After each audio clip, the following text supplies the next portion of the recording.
Guys welcome back to my YouTube channel. जैसा कि आप लोग जानते हैं कि मैं एनसीईआरटी सार संग्रह 2025 कंप्लीट करवा रही हूँ और सबसे पहले हमने हिस्ट्री को ही उठाया है। हिस्ट्री की बात किया तो सबसे पहले हमने पाषाण काल को कंप्लीट करवाया, उसके बाद हड़प्पा काल भी कंप्लीट हो चुके। तीसरा हम करवाया था वैदिक धर्म को कंप्लीट, चौथा जैन धर्म, फिर बौद्ध धर्म, यह सब ऑलरेडी कंप्लीट हो चुके हैं। एक शैव धर्म रह गया है जो कि उतना इंपॉर्टेंट है नहीं, लेकिन मौर्य साम्राज्य के बाद मैं उसे भी कंप्लीट करवा दूंगी। आई होप मेरी बातों को समझ गए होंगे। तो चलिए स्टार्ट करते हैं। सबसे पहले इसमें मौर्य साम्राज्य के बारे में ही दिया गया है बेसिक जानकारी। देखिए, टोटल महाजनपद की संख्या कितनी थी? 16। 16 महाजनपद की चर्चा हमको कहाँ मिलता है? 16 महाजनपद की चर्चा सबसे पहले बौद्ध साहित्य अंगुत्तर निकाय, बौद्ध साहित्य अंगुत्तर निकाय में, और जैन साहित्य भगवती सूत्र में। भगवती सूत्र में हमें 16 महाजनपद के बारे में जानकारी प्राप्त होती है, जिसमें से 3 महाजनपद अपने बिहार में थे। 3 कौन कौन सा? तो सबसे प्रमुख मगध ही हो जाता है, जो कि गया, जहानाबाद, पटना वाला क्षेत्र, मतलब दक्षिण बिहार की तरफ ये जो क्षेत्र है। दूसरा था वज्जी। वज्जी की राजधानी कहाँ थी? तो वैशाली, यह हो जाएगा आपका माफ करिएगा, मुजफ्फरपुर वाला क्षेत्र, वैशाली वाला क्षेत्र। तीसरा हो जाएगा अंग। अंग की राजधानी चंपा थी, जो मुंगेर और भागलपुर वाला क्षेत्र है। एक बार फिर से रिकॉल कर लीजिए। मगध, मगध कौन सा क्षेत्र था? जहानाबाद, गया, पटना, यह सब जो क्षेत्र था मगध। प्रारंभिक राजधानी राजगिरी। दूसरा वज्जी, जिसकी राजधानी वैशाली थी, मुजफ्फरपुर वैशाली वाला क्षेत्र। अंग की राजधानी चंपा, जो कि मुंगेर भागलपुर वाला क्षेत्र था। तो सबसे पहले हम लोग मगध के बारे में पढ़ेंगे, क्योंकि मगध से क्वेश्चन पूछे जाते हैं।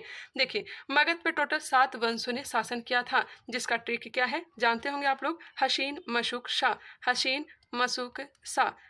ये जो वीडियो है आप लोग का रिवीजन के लिए ही है, आप लोग पहले से पढ़ लिए होंगे। जैसे सबसे पहले मगध पर हरेक वंश ने शासन किया था। हरेक वंश की स्थापना किसने की थी? तो बिंबिसार ने। याद रखिएगा, बिंबिसार, कंफ्यूज मत होइएगा। बिंदुसार जो है मौर्य वंश का शासक था, जो कि अशोक के पिता थे। यहाँ पे बात हो रही बिंबिसार। बिंबिसार ने ही हरेक वंश की स्थापना की थी 6ठी सदी ईसा पूर्व में। अब आता है शिशुनाग वंश। शिशुनाग वंश की स्थापना किसने की थी? जानते होंगे। शिशुनाग वंश की स्थापना शिशुनाग ने ही की थी। शिशुनाग वंश की स्थापना शिशुनाग ने की थी। कालाशोक के बारे में जानते होंगे। कालाशोक, कालाशोक जो था शिशुनाग वंश का ही था।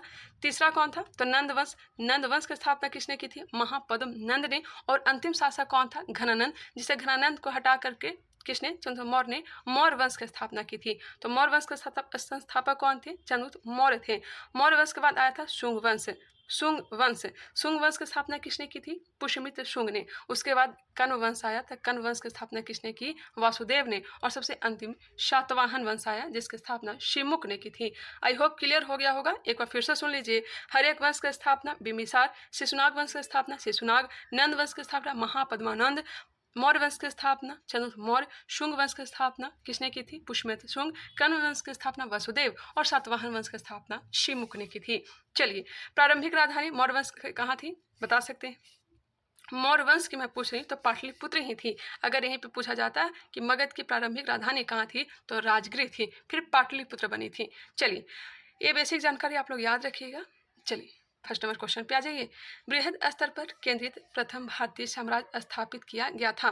बृहद स्तर पर केंद्रित प्रथम भारतीय साम्राज्य स्थापित किया गया था चंद्रगुप्त मौर्य के द्वारा। राइट आंसर हो जाएगा चंद्रगुप्त मौर्य। किसके सहायता से? जानते होंगे, कौटिल्य की सहायता से। कौटिल्य का नाम क्या था? तो विष्णुगुप्त था, चाणक्य था। और इनकी पुस्तक का नाम क्या है? तो अर्थशास्त्र। अर्थशास्त्र में हमें जानकारी प्राप्त होती है मौर्य वंश के राजनीतिक के बारे में। चलिए, नेक्स्ट है सेंड्रोकोटस नाम से चंद्रगुप्त मौर्य की पहचान किसने की थी? सेंड्रोकोटस, यह नाम जो दिया गया था चंद्रगुप्त मौर्य को, पहचान किए थे William Jones. Right answer William Jones. Chandragupta Maurya का विशिष्ट रूप से वर्णन किसके ग्रंथ में हुआ है? चंद्रगुप्त मौर्य का विशिष्ट रूप से वर्णन यह मुद्रा राक्षस पुस्तक में किया गया है। मुद्रा राक्षस पुस्तक के लेखक कौन है? तो विशाख दत्त हैं। चंद्रगुप्त मौर्य के समय में ही इंडिका पुस्तक की रचना की गई थी। बता सकते हैं इंडिका पुस्तक की रचना किसने की थी? आप लोग कमेंट करके बताइएगा। ठीक है, यहाँ पे एक और क्वेश्चन ऐड कर लीजिए। मौर्य वंश की स्थापना, मौर्य वंश की स्थापना नंद वंश को समाप्त करके की गई थी। यह किस में मिलता है? बता सकते हैं? मौर्य वंश की स्थापना नंद वंश को समाप्त करके की गई थी। यह हर्षचरित में मिलता है। कहाँ? हर्षचरित में। चलिए, नेक्स्ट क्वेश्चन। कौटिल्य द्वारा अर्थशास्त्र शासन के सिद्धांतों से संबंधित पुस्तक है। कौटिल्य द्वारा अर्थशास्त्र जो पुस्तक लिखी गई है, शासन के सिद्धांतों से संबंधित पुस्तक है, जिसमें मुख्य रूप से राजनीतिक एवं आर्थिक नीतियों पर प्रकाश डाला गया है। बुलंदीबाग नामक प्राचीन स्थल कहाँ स्थित है? बुलंदीबाग यह पाटलिपुत्र में ही है। कहाँ है? पाटलिपुत्र में। मैकियावेली की प्रसिद्ध ग्रंथ द प्रीस्ट की तुलना किससे की जाती है? तो कौटिल्य के अर्थशास्त्र से। मैकियावेली की पुस्तक है द प्रिंस, इसकी तुलना कौटिल्य के अर्थशास्त्र से की जाती है। पाटलिपुत्र में स्थित चंद्रगुप्त का महल मुख्यतः किससे निर्मित था? पाटलिपुत्र में स्थित था चंद्रगुप्त मौर्य का महल। यह जो निर्मित था यह लकड़ी का, किसका? लकड़ी का निर्मित था। सेल्यूकस जिसे अलेक्जेंडर द्वारा सिंध एवं अफगानिस्तान का प्रशासक नियुक्त किया गया था, को किस भारतीय राजा ने पराजित किया था? सेल्यूकस जिसे अलेक्जेंडर द्वारा सिंध एवं अफगानिस्तान का प्रशासक नियुक्त किया गया था, किस भारतीय राजा ने पराजित किया था? तो जानते होंगे 305 ईसा पूर्व में। किसने? चंद्रगुप्त मौर्य ने। बिंदुसार ने मैत्रीपूर्ण पत्र व्यवहार में सीरिया के शासक एंटियोकस से 3 वस्तु मीठी मंद्रा, सूखी अंजीर तथा एक दार्शनिक की मांग की थी, लेकिन दार्शनिक को छोड़ करके सब कुछ भिजवाया था, लेकिन दार्शनिक नहीं भिजवाया था। मीठी मंद्रा भी भेजा था, सूखी अंजीर भेजा था, लेकिन दार्शनिक नहीं भेजा था। ठीक है। कुम्हरार नामक स्थल किस प्राचीन नगर के अवशेष प्राप्त होते हैं? कुम्हरार यह जानते हो कि पाटलिपुत्र में ही है। किसने सहिष्णुता, उदारता और करुणा के त्रिविध आधार पर राजधर्म की स्थापना की? किसने सहिष्णुता, उदारता और करुणा के त्रिविध आधार पर राजधर्म की स्थापना की? सम्राट अशोक ने। सेंड्रोकोटस और सिकंदर महान की भेंट का उल्लेख किसने किया है? तो जस्टिन ने किया है। सेंड्रोकोटस मतलब चंद्रगुप्त मौर्य और सिकंदर की जो चर्चा किया गया है यह किसने किया है? तो जस्टिन। किसने? जस्टिन ने। देखिए, सिकंदर जो था प्रथम यूनानी आक्रांता था। 326 ईसा पूर्व में यह भारत पर आक्रमण किया था और 323 ईस्वी में इसकी मृत्यु हो गई। 323 ईसा पूर्व में इसकी मृत्यु हो गई थी। कहाँ? बेबीलोन में। मालवा, गुजरात या महाराष्ट्र को किस शासक ने पहली बार जीता था? मालवा, गुजरात और महाराष्ट्र को सबसे पहले चंद्रगुप्त मौर्य ने जीता था और सबसे पहले चंद्रगुप्त मौर्य ने गुजरात के गिरनार में सुदर्शन झील का निर्माण करवाया था। सुदर्शन झील का निर्माण पहली बार चंद्रगुप्त मौर्य ने करवाया था। चलिए, गिरनार अभिलेख से इसके बारे में हमें जानकारी प्राप्त होती है। रुद्रदामन का है जूनागढ़ अभिलेख, हमने भी बताया गिरनार अभिलेख। नेक्स्ट है मौर्यकालीन तीर्थ या फिर अधिकारी। यहाँ से क्वेश्चन बनते हैं, इसे आप लोग याद रखिएगा। मौर्य काल में सबसे उच्च स्तर के अधिकारी को तीर्थ कहा जाता था। मौर्य काल में सबसे उच्च स्तर के अधिकारी को तीर्थ कहा जाता था और अर्थशास्त्र में इसकी संख्या 18 बताई गई है। अर्थशास्त्र में इसकी संख्या कितनी बताई गई है? 18। देखिए, जैसे मंत्री या पुरोहित होते थे जो कि प्रधानमंत्री तथा प्रमुख धर्माधिकारी थे। मंत्री या पुरोहित जो थे प्रधानमंत्री होते थे और प्रमुख धर्माधिकारी भी थे। युवराज राजा का उत्तराधिकारी होता था। शनिधाता, मोस्ट इंपॉर्टेंट, शनिधाता राजकीय कोषागार का प्रधान अधिकारी होता था। शनिधाता राजकीय कोषागार का प्रधान अधिकारी होता था। लास्ट में एक बार फिर से रिवीजन करवाऊंगी, आप लोग टेंशन ना लें। समाहर्ता राजस्व विभाग का सर्वोच्च अधिकारी वित्त मंत्री समाहर्ता होता था। मतलब कर संग्राहक भी कौन होता था? समाहर्ता ही होता था। मंत्री परिषद अध्यक्ष मंत्री परिषद का अध्यक्ष होता था। प्रदेष्टा जो था फौजदारी न्यायालय का न्यायाधीश था, कमिश्नर कहिए। व्यवहारिक दीवारी न्यायालय का प्रमुख न्यायाधीश था। नायक सेना का संचालक या नगर रक्षा का अध्यक्ष था। सेनापति सेनाध्यक्ष सर्वोच्च सैन्य कमांडर सेनापति कहलाते थे। अंतर्वर्षिक सम्राट का अंगरक्षक सेना का प्रधान अधिकारी अंतर्वर्षी कहलाते थे। कर्मांती क्या था? उद्योग धंधों एवं कारखानों का प्रधान निरीक्षक या फिर अध्यक्ष। प्रशासता क्या था? तो राजकीय आज्ञाओं को लिपिबद्ध करने तथा राजकोषीय दस्तावेज को सुरक्षित रखने वाला प्रशासता कहलाता था। दंडपाल सैन्य सामग्री का प्रबंध करने वाला प्रमुख अधिकारी दंडपाल। दुर्गपाल क्या था? तो देश के भीतरी दुर्ग का प्रबंधक दुर्गपाल था। अनंतपाल सीमावर्ती दुर्गों का रक्षक अंतपाल कहलाता था। आठविक वन विभाग का सर्वोच्च अधिकारी था। द्वारिक राजमहल का प्रबंध व देखरेख करने वाला प्रधान अधिकारी। नागर कौन था? तो नगर का सर्वोच्च अधिकारी था। एक बार फिर से रिकॉल कर लीजिए, अभी याद नहीं हुआ होगा, मुझे भी पता है, क्योंकि मेरे को याद नहीं हो तो आपको कहाँ से याद हुआ होगा, कोई नहीं। चलिए फिर से देख लीजिए। मंत्री या पुरोहित तो जानते ही होंगे, प्रधानमंत्री तथा प्रमुख धर्माधिकारी। युवराज भी जानते होंगे, राजा का उत्तराधिकारी, इसे याद करने की जरूरत है नहीं। शनिधाता मोस्ट इंपॉर्टेंट, शनिधाता जो था राजकीय कोषागार का प्रधान अधिकारी मतलब कोषाध्यक्ष था। समाहर्ता राजस्व विभाग का सर्वोच्च अधिकारी। वित्त मंत्री मतलब कर संग्राहक कौन था? समाहर्ता था। इंपॉर्टेंट है, इसे याद रखिएगा। मंत्री परिषद अध्यक्ष तो ये तो जानते ही होंगे, मंत्री परिषद का अध्यक्ष। प्रदेष्टा मोस्ट इंपॉर्टेंट, प्रदेष्टा फौजदारी न्यायालय का न्यायाधीश या कमिश्नर प्रदेष्टा कहलाता था। व्यवहारिक दीवानी न्यायालय का प्रमुख न्यायाधीश व्यवहारिक कहलाता था। नायक सेना का संचालक या नगर रक्षा का अध्यक्ष नायक कहलाता था। सेनापति सेनाध्यक्ष, सर्वोच्च सैन्य कमांडर सेनापति कहलाता था। अंतर्वर्षिक, अंतर्वर्षिक इंपॉर्टेंट है, सम्राट का अंगरक्षक या सेना का प्रधान अधिकारी अंतर्वर्षिक कहलाता था। कर्मांतिक क्या था? तो उद्योग धंधे एवं कारखानों का प्रधान निरीक्षक या अध्यक्ष कर्मांतिक। प्रशासता, राजकीय आज्ञाओं को लिपिबद्ध करने तथा राजकोषीय दस्तावेज, माफ करिएगा, राजकोषीय दस्तावेजों को सुरक्षित रखने वाला प्रशासता कहलाता था। दंडपाल कौन था? तो सैन्य सामग्री का प्रबंध करने वाला प्रमुख अधिकारी। दुर्गपाल, देश के भीतर दुर्गों का प्रबंधक। अनंतपाल, सीमावर्ती दुर्गों का रक्षक। आटविक, वन विभाग का सर्वोच्च अधिकारी। द्वारिक, राजमहल का प्रबंध व देखरेख करने वाला प्रधान अधिकारी। नेक्स्ट था नागरिक, नागरिक जो कि नगर का सर्वोच्च अधिकारी था। आई होप दोबारा में कुछ क्वेश्चन आपके दिमाग में घुसे होंगे।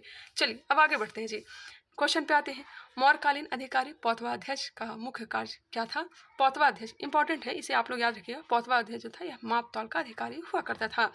अशोक ने किस बौद्ध साधु से प्रभावित होकर बौद्ध धर्म अपनाया था? क्या प्रभावित हुए थे? उपगुप्त से। किससे? गुप्त से। उपगुप्त। पहले अशोक शैव धर्म को मानता था, ये भी जान लीजिए, पहले शैव धर्म को मानता था, बाद में इन्होंने उपगुप्त से प्रभावित होकर इन्होंने बौद्ध धर्म को अपनाया था। चलिए, गुर्जरा, मार्सिक, नेटूर एवं उडोगुलम, इन 4 अभिलेखों में अशोक के वास्तविक नाम का उल्लेख मिलता है। याद रखिएगा इसे, गुर्जरा, मास्की, नेटूर, उडेगुलम। गुर्जरा, मास्की, नेटूर एवं उडेगुलम में इन 4 अभिलेख में अशोक का वास्तविक नाम का उल्लेख मिलता है। कौन कौन सा है? एक बार फिर से याद करिए, गुर्जरा, मास्की, नेटूर, उडेगुलम। गुर्जरा, मासिक, नेटूर एवं उडेगुलम। ठीक है, चलिए जी क्वेश्चन पे आते हैं।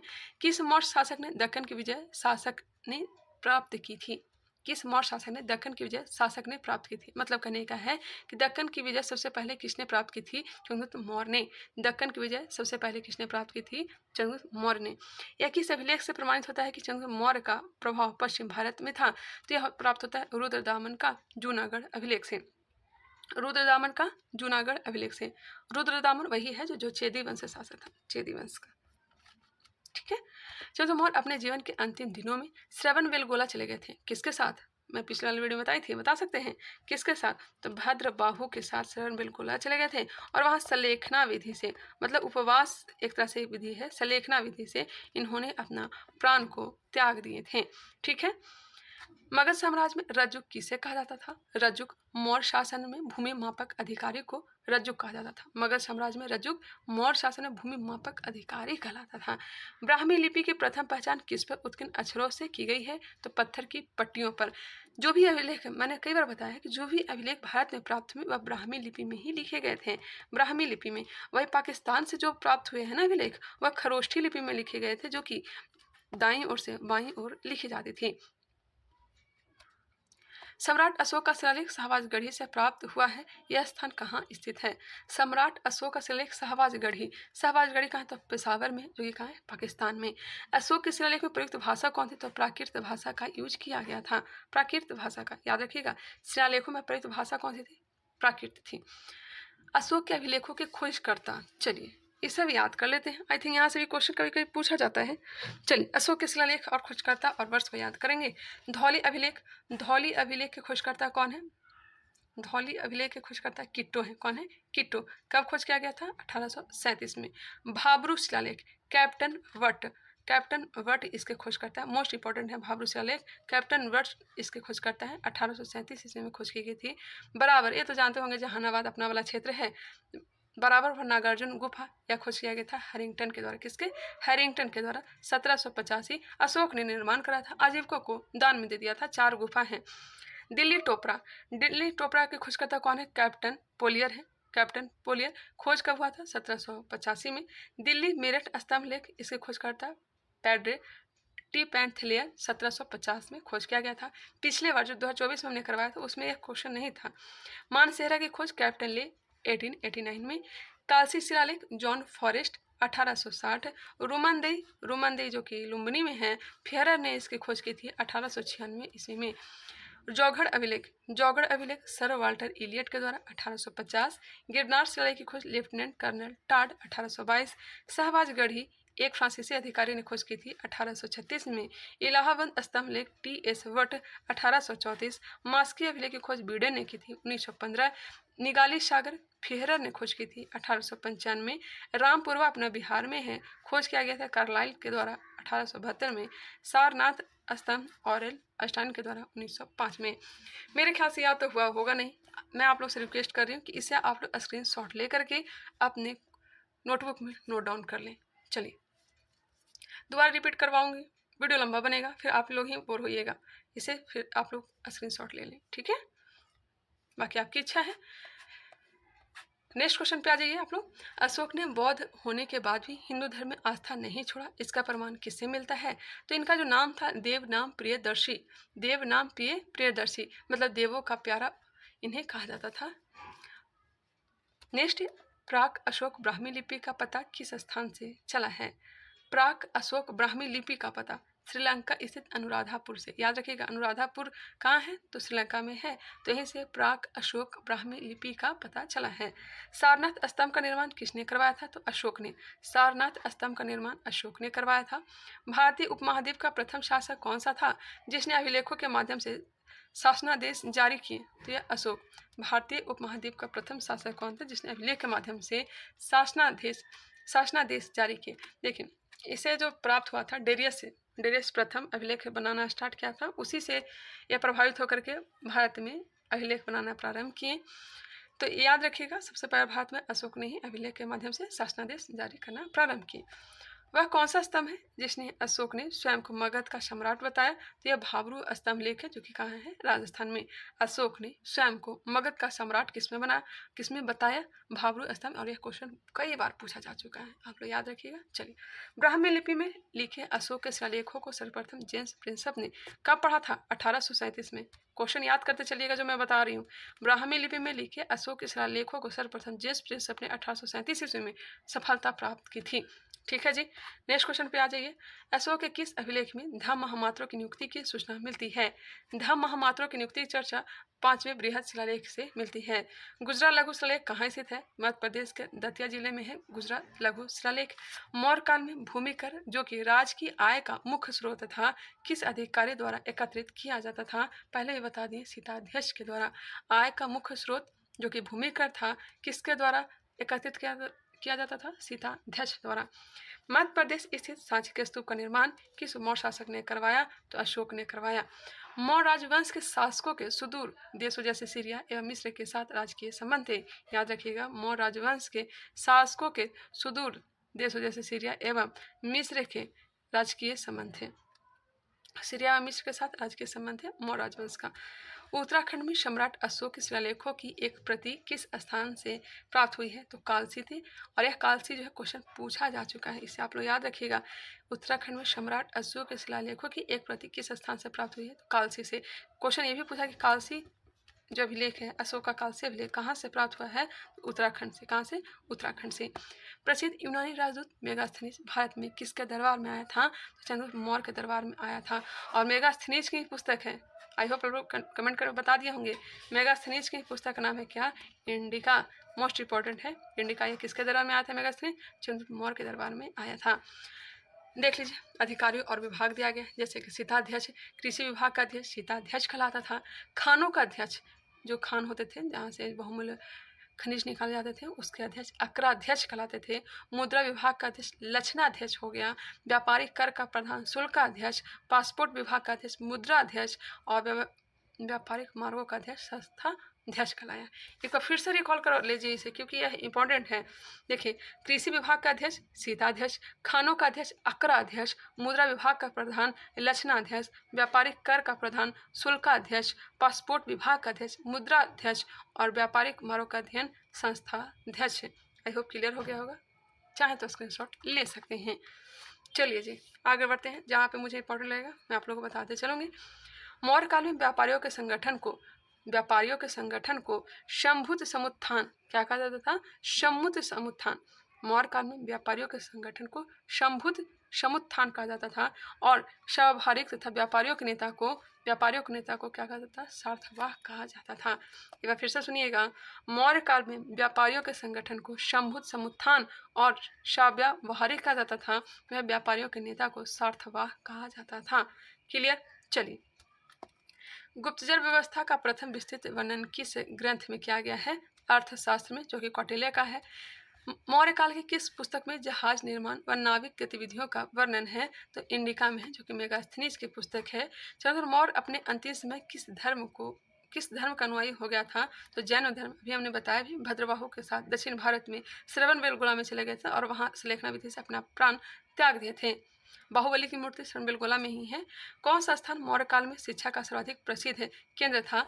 मौर्य काल में तक्षशिला था। राजा तक्ष के बारे में जानते होंगे, इन्होंने स्थापना की थी। और यहाँ पठन पाठन करने का काम किसने किया था? बता सकते हैं? चाणक्य ने। गांव के शासन को स्वायत्तशासी पंचायतों के माध्यम से संचालित करने की व्यवस्था का सूत्रपात किस वंश ने किया था? मौर्यों ने। गांव के शासन को स्वायत्तशासी पंचायतों के माध्यम से संचालित करने की व्यवस्था का सूत्रपात मौर्यों ने किया था। लेकिन ये जो ग्राम पंचायत जो है, सबसे ज़्यादा जो विख्यात हुआ था चोल काल में। मेगास्थनीज ने अपनी पुस्तक इंडिका में भारतीय समाज को कितने वर्गों में बांटा था? तो 7 वर्गों में बांटा था। याद रखिएगा, मेगास्थनीज ने अपनी पुस्तक इंडिका में भारतीय समाज को कितने भागों में बांटा था? 7 भागों में बांटा था। ये जो तुर्मे जो था, मिस्र के शासक टॉलमी फिलाडेल्फस का ही नाम था। ऐसा कहा जाता है कि मिस्र के शासक टॉलमी फिलाडेल्फस के साथ अशोक के राजनयिक संबंध थे। संभवतः इसी को तुर्मे कहा गया है। नेक्स्ट क्वेश्चन पे आ जाइए। चंद्रगुप्त मौर्य और अशोक दोनों का एक साथ उल्लेख किसके अभिलेख में किया गया है?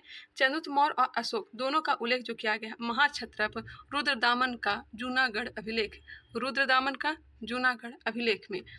भाग एवं बलि किसके प्रमुख स्रोत हैं? जूनागढ़ अभिलेख, जिसे गिरनार अभिलेख भी कहते हैं। यहाँ पे सुदर्शन झील बनाने की चर्चा किया गया है। भाग एवं बलि किसके प्रमुख स्रोत थे? तो राजस्व के स्रोत थे।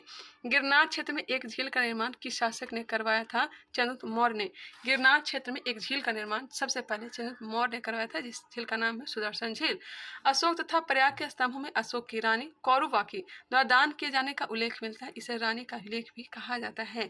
कौसम्बी तथा प्रयाग के स्तंभों में अशोक की रानी कारुबाकी, जिसका नाम था, दान करने का साक्ष्य मिलता है, इसीलिए इसे रानी का अभिलेख भी कहते हैं। नेक्स्ट है, प्राचीन भारत के किस ग्रंथ में पति द्वारा परित्यक्त पत्नी के लिए विवाह विच्छेद की अनुमति दी गई है? तो यह अर्थशास्त्र में पति द्वारा परित्यक्त पत्नी के लिए विवाह विच्छेद की अनुमति दी गई है। मतलब पति जो है उस पत्नी को परित्याग कर दिया गया है और पत्नी जो है दूसरा शादी कर सकती है, इसकी अनुमति अर्थशास्त्र में दिया गया है। कलिंग युद्ध के विजय तथा क्षत्रियों का वर्णन अशोक के किस शिलालेख में है? तो कलिंग युद्ध 269 ईसा पूर्व में तो यह राजगद्दी पर बैठे थे अशोक, और इसके 8वें वर्ष बाद 261 ईसा पूर्व में इन्होंने कलिंग पर आक्रमण किया था, और इसकी चर्चा हमें मिलती है 13वें शिलालेख से। कलिंग की राजधानी कहाँ थी? तो कलिंग की राजधानी तोसली थी। कहाँ थी? तोसली राजधानी थी। अशोक के अभिलेखों से किस दक्षिण राज्य के अतिरिक्त सभी दक्षिणी राज्यों का उल्लेख प्राप्त होता है? 1 मिनट। अशोक के अभिलेख में से किस दक्षिण राज्य के अतिरिक्त सभी दक्षिणी राज्यों का उल्लेख प्राप्त होता है? सातवाहन के अतिरिक्त। सातवाहन की चर्चा नहीं किया गया, बाकी सारे दक्षिणी राज्यों का उल्लेख किया गया है। अंतिम मौर्य सम्राट कौन था? तो बृहद्रथ था। बृहद्रथ, और इसकी हत्या करने के बाद पुष्यमित्र शुंग के द्वारा शुंग वंश की स्थापना की गई थी। मौर्यों की जल संसाधन व्यवस्था की जानकारी किस अभिलेख से प्राप्त होती है? तो रुद्र दामन का जूनागढ़ अभिलेख से। अशोक का समकालीन मिस्र का राजा कौन था? तो एलेक्जेंडर था। अशोक का समकालीन मिस्र का राजा कौन था? एलेक्जेंडर था। नेक्स्ट है, आ जाइए नेक्स्ट क्वेश्चन पे। सेल्यूकस निकेटर, जिसने चंद्रगुप्त ने अफगानिस्तान प्राप्त किया था, वहाँ का शासक कौन था? तो सीरिया बेबीलोन। सेल्यूकस निकेटर, जिसने चंद्रगुप्त अफगानिस्तान प्राप्त किया था, वह कहाँ का शासक था? तो सेल्यूकस निकेटर सीरिया बेबीलोन का शासक था। अशोक के पश्चात देव नाम प्रिय की उपाधि किसने धारण की थी? तो दशरथ ने की थी। दशरथ कौन था? तो अशोक का पोता थे। अशोक की उपाधियां, जैसे कि अशोक का जो उपाधि है यह किस में मिलता है? तो मास्की लघु शिलालेख में। मास्की लघु शिलालेख में। देव नाम प्रियदर्शी अशोक राजा गुजरा लघु शिलालेख में मिलता है। अशोक मौर्य रुद्रदामन का जूनागढ़ अभिलेख। प्रियदर्शी राजा बराबर गुहालेख में। प्रियदर्शी राजा मगध भाबरू बराट लघु शिलालेख में। प्रियदर्शी राजा कंधार बृहद शिलालेख या फिर दिव्यवंश महावंश में। अशोक वर्धन पुराण में मिलता है। नेक्स्ट है, राजा अशोक नेटुर लघु शिलालेख। राजा अशोक देव नाम प्रिय उद्गोलम लघु शिलालेख में। एक बार फिर से देख लीजिए।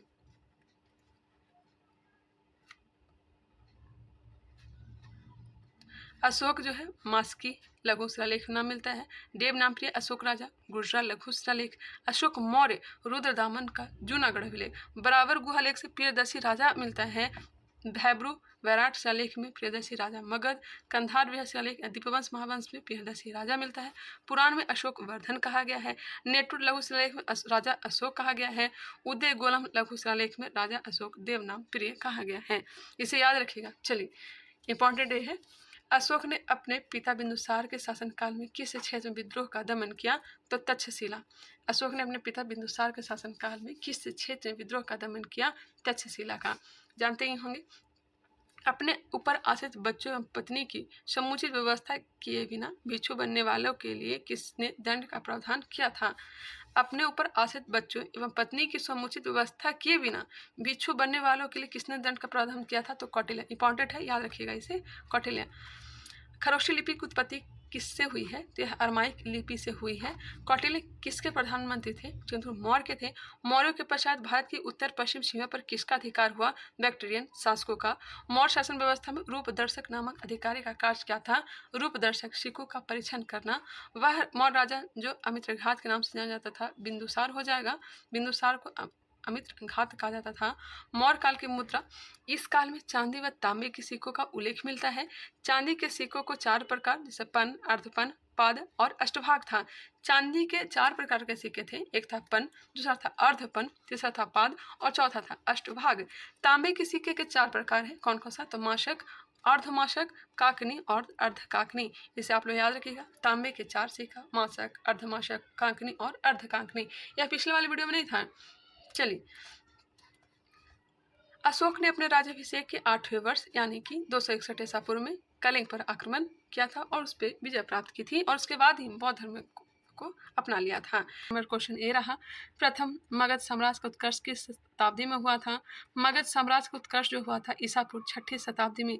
इसके बारे में मैं डिटेल से आगे बताने वाली हूँ, आप लोग धैर्य बनाए रखें। मगध साम्राज्य का वास्तविक संस्थापक कौन था?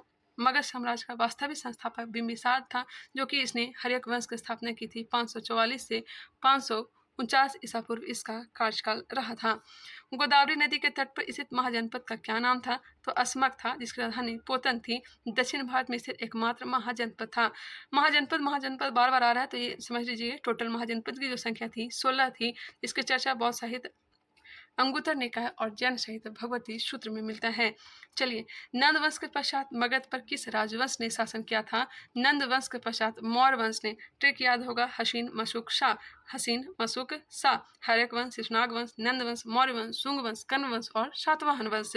पाटलिपुत्र को किस शासक ने सर्वप्रथम अपनी राजधानी बनाई? उदयन ने। किसने? उदयन। यह भी हर्यक वंश का ही शासक था।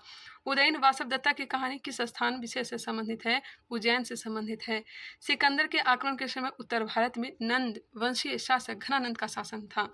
सिकंदर जब भारत पर आक्रमण किया था उस समय भारत पर किसका शासक था? तो नंद वंश के शासक घनानंद का था।